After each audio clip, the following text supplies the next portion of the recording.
Olá a todos, aqui Eduardo Meira, online de Brasília, batendo sempre com vocês um papo sobre política, cerveja e rock and roll. Hoje, mais uma vez, eu trouxe essa sumidade aqui, Rafael Fontana. E aí, Rafa, tudo bom, meu irmão? Tudo bem, muito obrigado, Eduardo Meira, pelo convite. É um prazer estar aqui de novo para a gente conversar sobre o que a gente entende.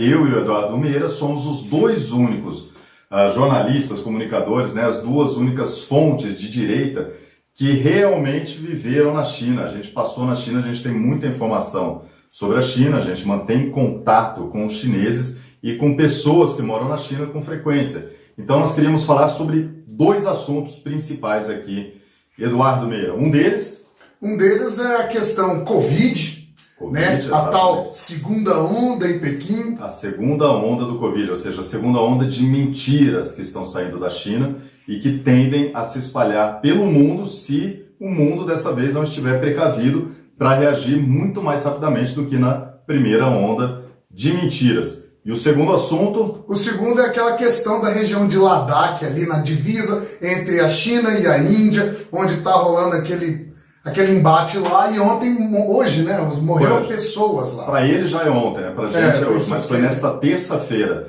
tanto na China quanto na Índia, que houve um embate, de fato, o pior conflito em 50 anos na região fronteiriça entre a Índia e a China. Isso não tinha acontecido. O número de mortos nesse conflito chegou a 20 confirmados pela Índia. 20 confirmados do lado chinês. Do lado indiano. Do lado indiano, exato. Isso. Desculpa, porque na verdade, assim, até que a Índia, por incrível que pareça, é uma democracia, por mais estranha que seja aquela democracia, mas eu acho os dados da Índia, as informações da Índia mais confiáveis do que da China, inclusive. Não, com certeza. A China é mais fechada, é mais secreta. A China não costuma divulgar o número de baixas num conflito, e quando divulga, é distorcido. Exato.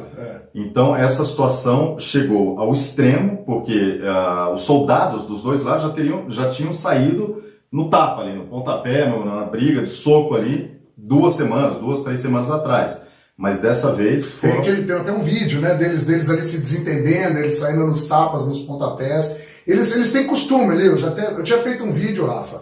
Quem procurar aí no canal, aí na playlist, vai ver que eu tinha feito um vídeo já falando sobre essa questão, dando detalhes ali, falando mais sobre a China. Falei muito sobre a região de Xinjiang, que nós vamos ter que falar sobre essa região aqui, quando estivermos falando sobre esse assunto. E eu falei também sobre esse embate que lá... Assim, as pessoas convivem lá por muito tempo. Então tem casos lá caso de militar chinês com militar indiana, que até já rolou casamento. Então, e vira e mexe eles brigam também lá. Eles saem na porrada, eles jogam bola e tudo, mas às vezes saem na porrada, e dessa vez teve tiro de fuzil. De fato, eu acho que não vai mais haver aquela harmonia que já houve no passado. A harmonia nunca foi, Que eles estão ali, é mais uma convivência, eles tentam, tal, uns ali ficam, mas normalmente eles não se batem mesmo. A partir de agora tem uma escalada da violência no lugar, porque a gente sabe que a China não vai retroceder. Não. O que está por trás disso é um território, a China invadiu muitos territórios, e por isso que a gente vai falar da província de Xinjiang, porque ao fim da Segunda Guerra Mundial, a China não respeitou alguns acordos e invadiu várias regiões que não pertenciam à China. Parte da Mongólia Interior, de Xinjiang, aquela lá e também o Tibete. Turcomenistão Oriental, que eles invadiram lá, e exatamente, e Xizang, que é o Tibete hoje. Que é o Tibete, que são populações muito diferentes dos Han, dos chineses. Não são chineses, resumidamente. Não são chineses. Então essa situação, o que aconteceu? Na fronteira da Índia com a China, que é uma fronteira que ela é até pontilhada no Google Maps, porque nunca vai saber onde termina a China, onde começa a Índia e vice-versa. Então houve de fato um conflito com 20 mortes confirmadas do lado da Índia e 43 mortes ainda não confirmadas pelo lado da China. Então nós vamos acompanhar todos esses dias o noticiário para saber o que está acontecendo na região e vamos trazer mais informações. Sim. Eduardo. Exato. O Brasil tem uma tendência, e isso é muito importante a gente informar agora, porque o Brasil pode se aliar à Índia.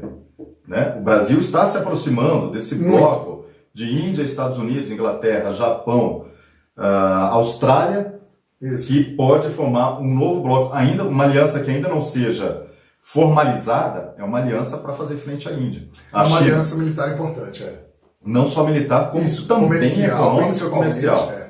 A região que compreende ali o triângulo Índia, Austrália e Japão é para controlar o oceano ali, onde existe mais comércio e mais movimento de navios de todo o mundo, inclusive navios militares. Sim, o Mar do Sul da China ali é uma região de muita tensão também. A China, ela clama por uma linha, né, que vai muito além das 200 milhas, que é acordada internacionalmente, e é uma linha que sai de lá do norte da China, vai lá embaixo no Brunei, pega ali as Filipinas, enfim, ela desrespeita o mar territorial, ela simplesmente ignora quem está ali, inclusive, Rafael, construindo aquelas famigeradas ilhas, né? São verdadeiras bancadas de areia que eles fizeram sobre recifes de corais, numa das consideradas o maior desastre, o maior assassinato ambiental da história do ser humano. E não houve nenhuma gritaria na mídia, silêncio da mídia. Nunca vi isso na Globo, nunca vi isso na BBC, nunca vi. Né? As queimadas na Amazônia, oh meu Deus do céu, vamos fazer o Papa vai lá para fazer o... É um absurdo. A gente sabe a preferência da mídia e a China tem uma presença muito forte na mídia internacional e claro que a mídia está atuando ao lado de grupos, empresas, corporações de viés globalista que são aliados de ocasião do Partido Comunista da China. Mira, a situação agora é delicada, né? Exige bastante atenção e por isso o Brasil em algum momento talvez terá que se posicionar.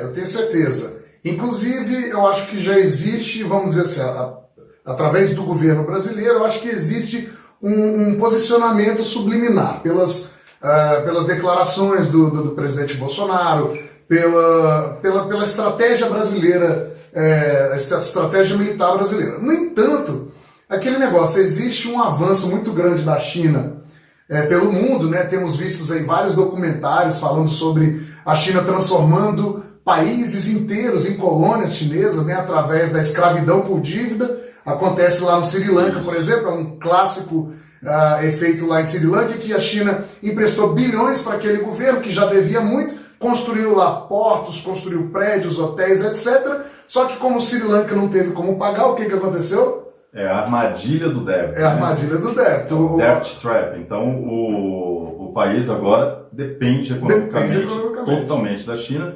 E o que o Eduardo Meira está falando aqui faz parte do programa da Rota da Seda, Itailun, que é cinturão e rota, né? Um cinturão e uma rota, que nós conhecemos também como as novas rotas da seda, que é a extensão comercial que sai da China, passa por todo o sul da Ásia, atravessa o Oriente Médio, vai para a África até o leste da Europa. Ou seja, a China quer dominar tudo e também trazer o cinturão e rota para a América do Sul.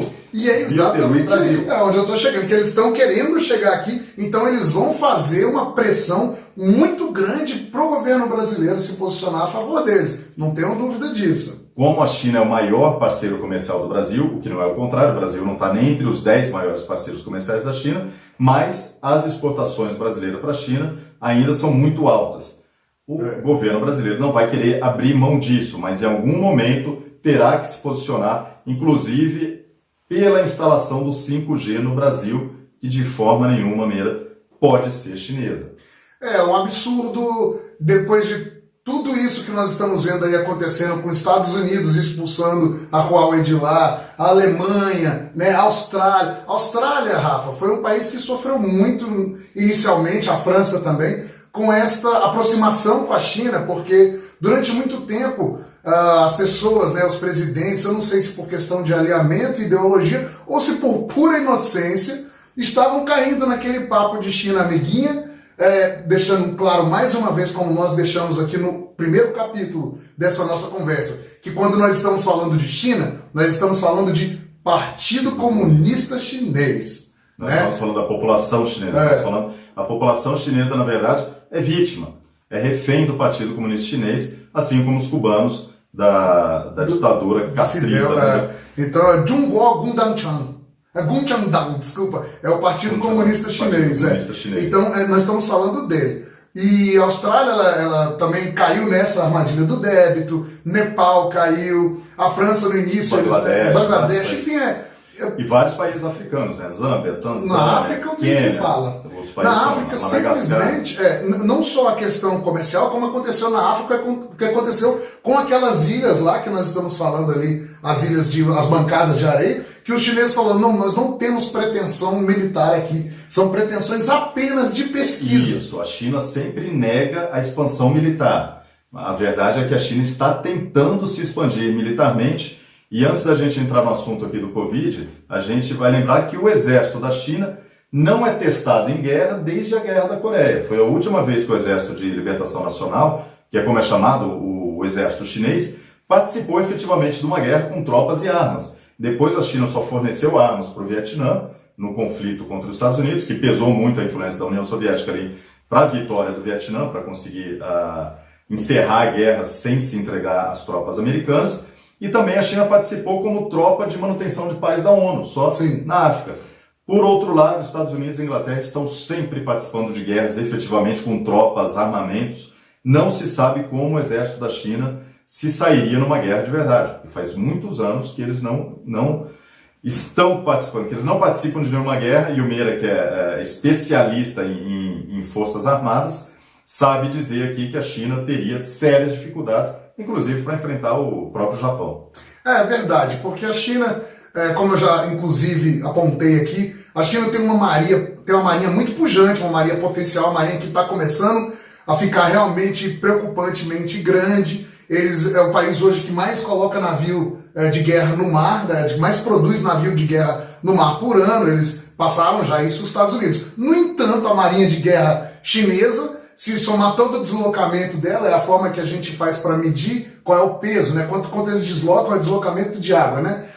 Se o navio tem 100 toneladas, pessoal, ele desloca 100 toneladas de água. Então, faz assim por deslocamento. Um porta-avião como o da classe Nimitz americano, por exemplo, são 100 mil toneladas. Ele desloca ali 100 mil toneladas. Se você pegar os 11 porta-aviões da Marinha Americana, ele desloca mais... ele tem mais deslocamento do que toda a Marinha Chinesa. Então existe muito ali ainda para a China alcançar o que eles querem, que a meta é 2049, né? 2049, que vai ser exatamente no aniversário de 100 anos da Revolução lá do Mao Zedong, né? E quando chegarem lá, eles estarem o principal país do mundo, tanto culturalmente, quanto militarmente, quanto economicamente. Pois nós temos más notícias para o Partido Comunista da China. Vocês não vão chegar aos 100 anos. Não vão. Eu, de fato, nós aqui, através de muitas discussões da experiência que nós temos visto o que está acontecendo aí, até invadindo um pouco o próximo assunto, Rafa, que você comentou comigo ali ainda agora, aqueles hospitais que nós estamos vendo ali em Pequim. Aquilo ali é o hospital da China. Vamos entrar então no assunto que só eu e Meira aqui da direita temos propriedade para dizer, porque a gente viveu. A gente esteve na China durante anos e a gente esteve dentro da cultura chinesa, dentro da população chinesa, não como estrangeiros isolados. A gente vivia a realidade chinesa. Aqueles hospitais, o que Eduardo Meira está falando aqui, não existem. São cenários, às vezes são montados estruturas dentro dos próprios hospitais para mostrar um hospital que não existe, um centro de atendimento que não existe. Eduardo, você já esteve em hospitais, eu estive com você em hospitais de Shijiazhuang. Como existe aquela estrutura, aquela limpeza, aquela higiene que a gente vê aqui mostrando na televisão?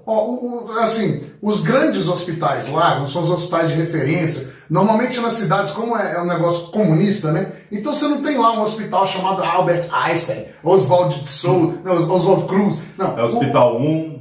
Exatamente, 2, Hospital 1, Hospital 2. Então é Shan Yiyuan, que é o Hospital Estadual 1, ou Hospital Municipal 1, Hospital Estadual 2 ou Federal. Então, a gente é muito pro Xianyuan. Xianyuan é aquele que... é um hospital de referência grande. Ele era estadual, ele era da província de Hebei, que era onde a gente morava. E a estrutura por fora é muito bonita. Não, é como tudo. Na China é lindo, é um palácio. É um palácio. E o térreo também, até a recepção. Passou dali... quando você sobe assim as salinhas, os consultórios... É engraçado que a gente não estava acostumado com isso, né? Como é que funciona lá. Eu tô com minha esposa, por exemplo, dentro de um consultório conversando com o médico. Fica entrando entrando gente. Exato. O pessoal entra lá, pergunta alguma coisa. E o médico ele dá uma atendida, ele fala, não vai pegar o remédio lá, assim, assim.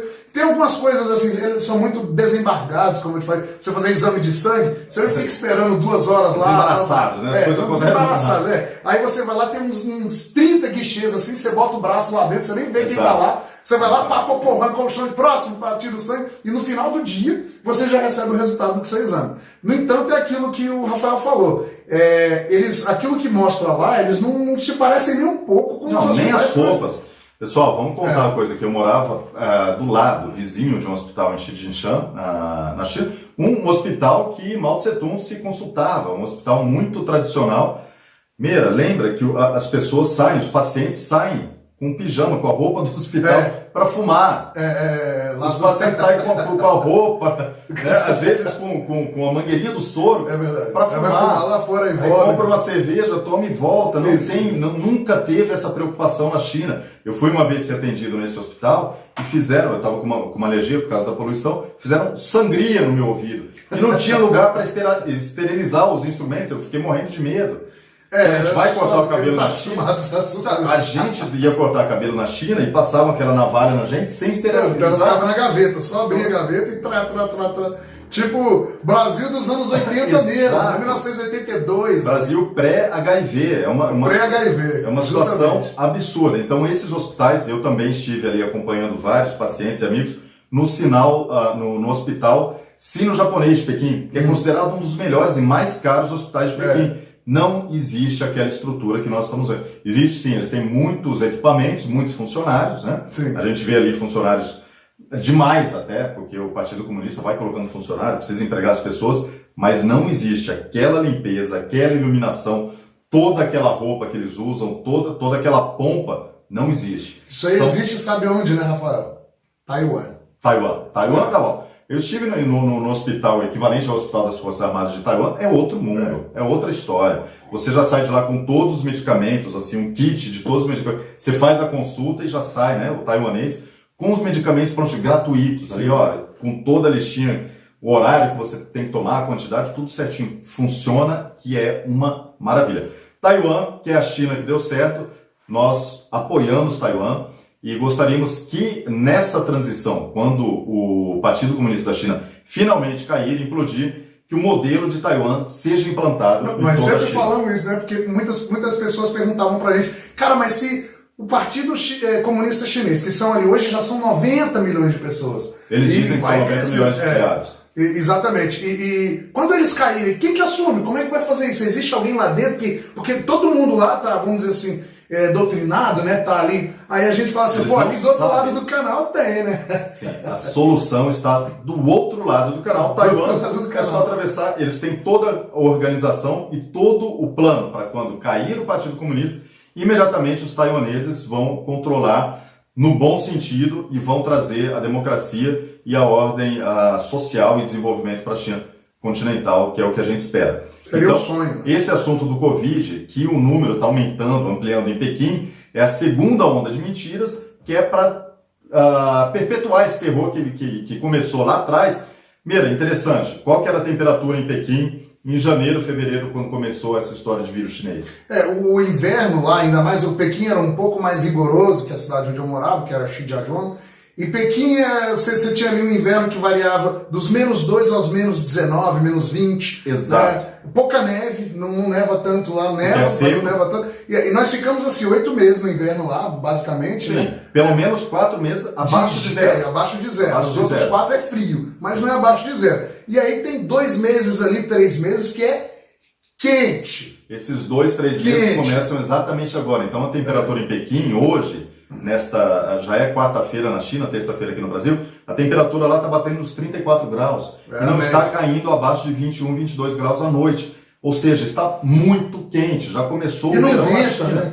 E não venta, e quando venta é quando você abre o forno. Você abre o forno para ver o pão de queijo, vem aquela baforada, é aquilo que acontece. Então, é impossível, nós estamos em contato com pessoas na China, na região de Pequim, principalmente, que é que nós conhecemos melhor, ali toda a província de Hebei, nós conhecemos bem. Então, realmente agora está mais rigorosa a restrição às pessoas nas ruas, justamente durante o verão, que quando cai o número de gripe em toda a China, em todo mundo, né? Na verdade. Então isso que está acontecendo é pura propaganda. Aquelas pessoas fantasiadas de branco nos hospitais, aqueles pacientes sendo colocados em campo, aquilo ali parece muito uma Disney hospitalar. Não parece com a China que nós conhecemos. Não, exatamente. Rafa, aí você pega tudo isso que você está falando aí, toda essa máscara, essa fantasia que eles fazem, né? Todo mundo fala assim, pô, eu vejo tanta gente usando a China de exemplo no combate ao Covid. Bom, você só pode usar isso para talvez provar que uma ditadura sanguinária dá certo. Porque morreu... primeiro que eu não acredito jamais que morreram 4.500 pessoas só como eles anunciam. Impossível. Não, pelo amor de Deus, isso é patético você falar, uma pessoa acreditar num negócio. Um país de 1,4 bilhão de pessoas, só aquela concentração em Wuhan. Cara, a concentração ali é absurda, a concentração populacional ali na nossa cidade, Pequim. Gente, é gente pra tudo que é canto. Entendeu? Não tem condição, não existe hospital suficiente, nem se fizer hospital de campanha que eles fazem em 2 semanas, não adianta. Então isso aí já é uma mentira. Agora, uma verdade que a gente sabe, inclusive de relatos de colegas que moram lá e etc., é que eles estavam prendendo gente de casa e tinha gente morrendo de fome dentro de casa. Eles prendiam gente em prédio, por exemplo, um hotel lá que eles prenderam, esse hotel pegou fogo, matou todo mundo. Então você vai vendo casos e casos assim, foi muito mais gente que morreu. Eles dando pesada em pessoas no meio da rua, colocando em casa, armando e colocando segurança lá para prender as pessoas em casa. Aí, meu amigo... As imagens que saíram, até é estranho sair isso na BBC agora há pouco, que eles tentaram entrevistar uma chinesa na rua, imediatamente chegaram membros ali do Partido Comunista, interromperam a entrevista e tiraram a pessoa dali. Ou seja, na BBC, hein? Na BBC, que raramente mostra esse tipo de intervenção de membros do Partido Comunista. Então, o que o mundo está vendo hoje é uma nova encenação. Não caiam nessa conversa e alertem o maior número de pessoas que vocês conseguirem. Indiquem esse vídeo para quem vocês conhecerem, divulguem ao máximo, por favor. O canal do Eduardo Meira está crescendo, ele é uma referência em China. Eu, Rafael Fontana e Eduardo Meira, juntos temos mais conhecimento do que qualquer outro jornalista brasileiro em matéria de China. Somos as pessoas que conhecemos a cultura da China de dentro, o Partido Comunista de dentro, falamos chinês, comemos muita comida chinesa e gostamos do povo chinês, mas tanto a ponto de querer libertá-los do Partido Comunista. Eu até sei, Rafa, de outros comunicadores ou jornalistas que moraram na China também, conhecem, inclusive até falam chinês, mas eles são de esquerda. Eles estão coadunados com o partido e eles jamais vão ter coragem de falar isso daqui. Não só de falar, assim como a visão deles é muito diferente da realidade. É muito diferente porque eles foram cooptados pela propaganda comunista. Então o que eu recomendo? Eu recomendo vocês pegarem esses dois assuntos aí, toda essa fantasia, essa cenografia que a China faz e pegar a história do cinturão, né, da Rota da Seda. Eles falaram que não iam fazer base militar lá nas ilhas, fizeram. Eles dominaram uma cidade, criaram um país na África, tá, que é Djibouti, né, Djibouti. Eles criaram esse país lá e militarizaram o país. Então a base deles ali naquela pontinha que faz assim da África. Então é só vocês verem como é que eles estão avançando, construindo estradas, construindo ferrovias, construindo rotas marítimas e tudo, para chegar aqui no Ocidente, para, segundo eles, o que eles convencem a população deles é que eles estão vindo salvar o Ocidente. É isso aí, pessoal. Então dá uma curtida, divulga aí pra gente e a gente volta falando mais sobre a China na próxima semana. Isso, vamos lá, a gente faz o capítulo 3. Obrigado, Rafa Fontana, pela sua incrível participação. Eu que agradeço pelo convite. Até a próxima. Abraço.